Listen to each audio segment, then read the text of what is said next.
The mission of this government to unite and level up across the whole UK. We intend to unite and level up across the whole of our United Kingdom. Words from just 10 months ago. Now this winter the government is planning for blackouts according to reports.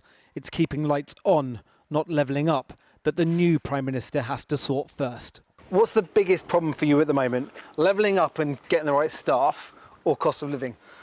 Definitely both. With the area with not having as much skilled labour as we need, you know, there might be 4 or 5 companies fighting for one person. So are you having to jack up wages?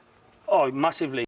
Gary employs 38 people in Teesside. That could double if staff were available. That's a could though. Costs are a definite. Fuel costs again. You know, what you're putting in cars, fuel to run your projects, electrics, everything else, it's extortionate. How much more are you spending to run a site now compared to a year ago? Oh, it'd be 25–30% increase, easily. Rising bills may be eating into the profit margins of businesses, but for households, the damage is now almost unthinkable.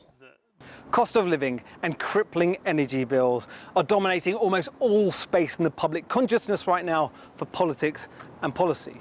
This is meant to be the spot where 300 Treasury jobs will be coming to Darlington. And despite the fact that the Tory leadership race has come to Darlington today, levelling up isn't the #1 story, it's bills. And the fact that, according to Cornwall Insight, next year the typical household will spend £4,266 on energy.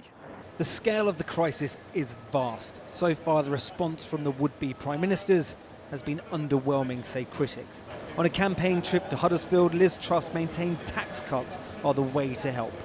Why are you ruling out direct financial support to help people struggling with the cost of living?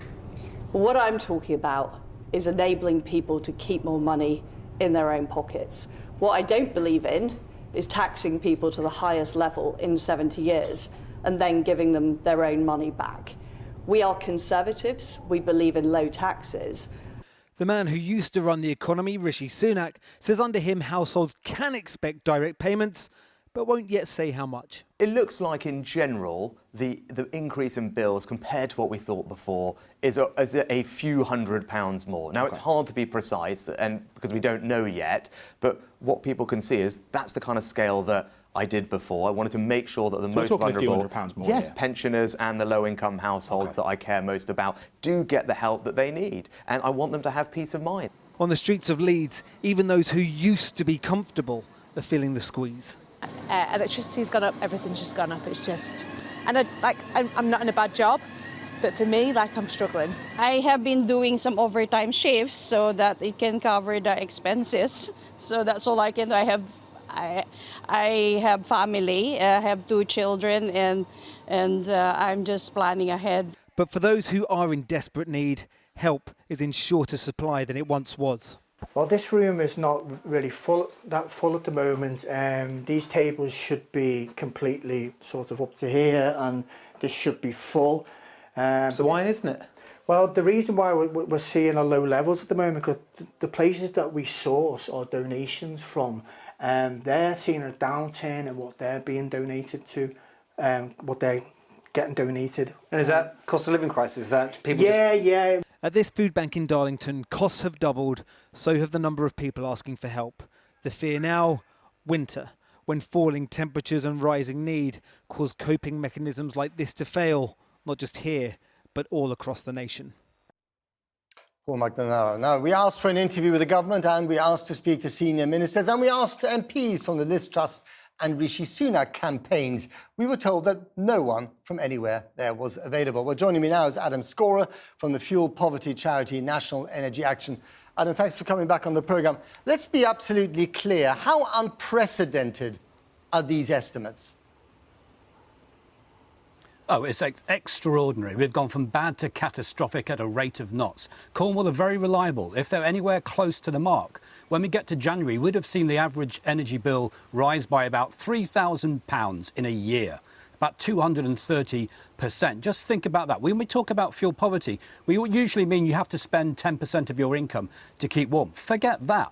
20% is severe poverty. We're talking people on the lowest incomes, on welfare benefits, spending 25, 40, 45, 75% of their income just to keep warm. And that means that they won't do it. They won't turn on the heating, they won't turn on the power, they won't make toast, they won't make tea, they won't have showers, they won't clean their clothes, they won't put the fridge on because the fear of going into debt will be so extreme. This has exploded our welfare benefit safety net. And when is the last time that we lived through this kind of peril?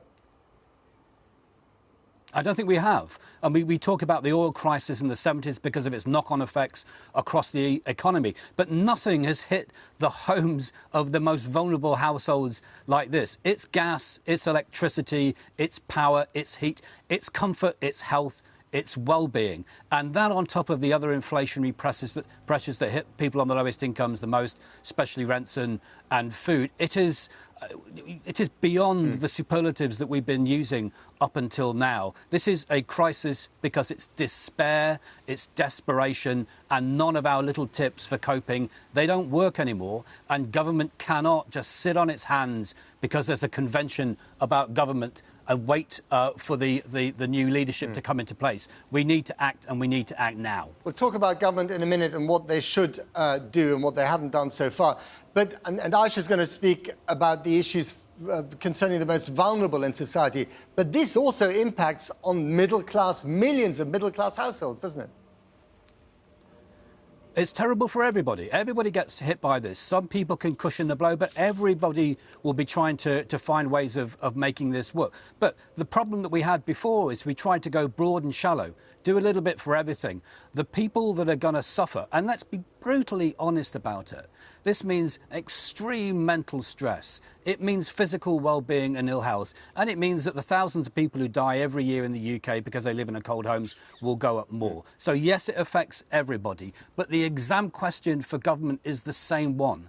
It's how do you prevent this from being devastation for the most vulnerable households? And what I would say to them, even if they want to hold on their actual mechanisms until the leadership campaign is done and we have a new Prime Minister in, there's one thing that they should do. They should say that now what we need to do is avoid these price rises for the most vulnerable. Right. Don't lessen them, don't mitigate them, don't play around the corners. And how do you do that? Them.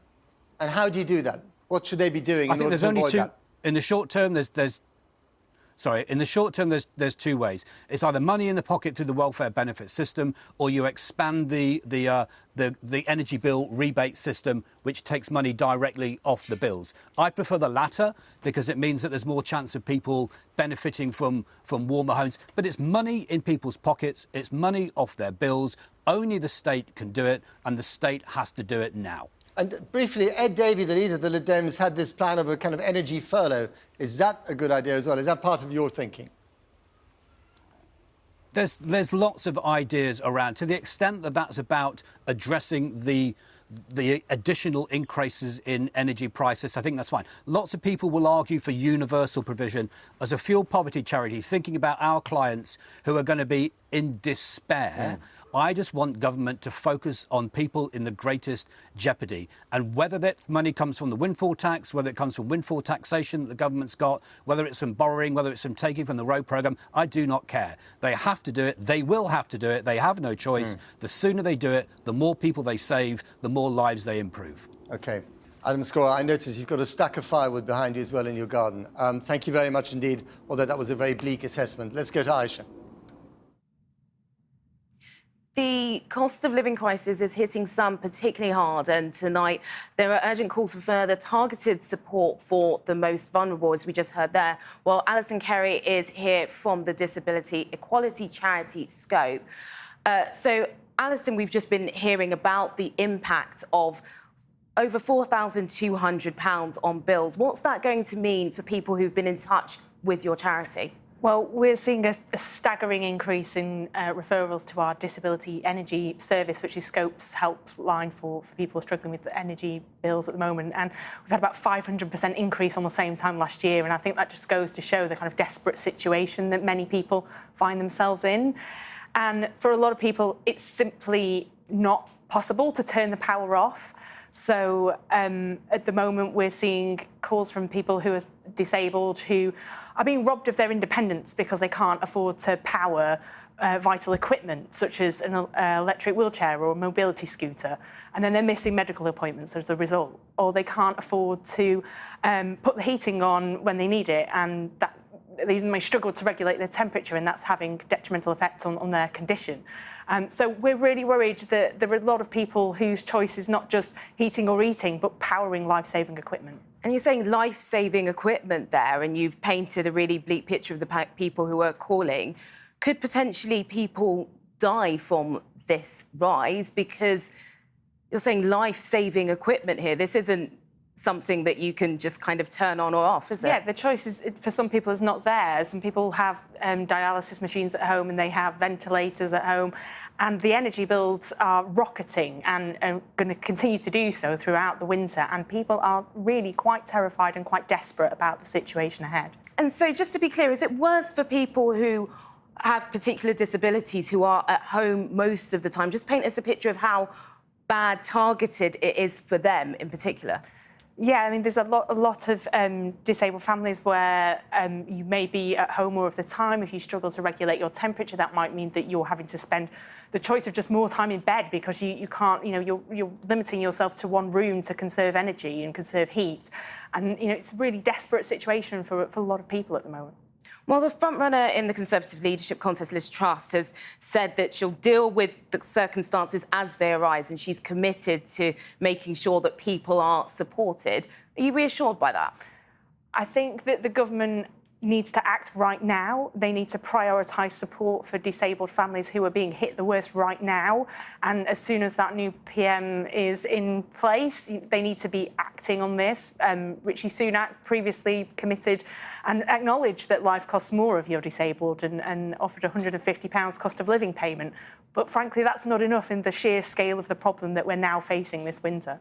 So then briefly, what would be enough, do you think? Because there have been measures that have been put in place. Yes, but in the scale of the costs that are about to hit people, I think we could be doubling, if not trebling, the size of the support on offer to help support people through this winter. I think what's been offered already is inadequate with the projections that we're now facing. Alison Kerry, thank you very, very much for joining us. Thank you.